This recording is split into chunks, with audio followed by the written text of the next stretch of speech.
देखा तो ठीक है होता उनमें हाँ अभी ये बार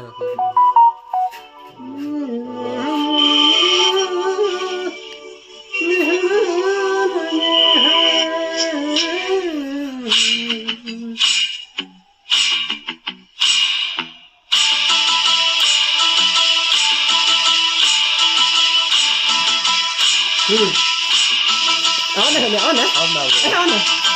खाली ये बस आलने रहा ना बात हो गई क्या नहीं जाओ नहीं रहा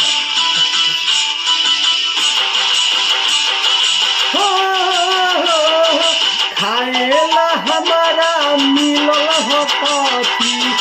खाएला हमारा मिलल हो कथी का हम तुहसे बताई हो घुघनी घुघनी दाल भात घुघनी घुघनी हो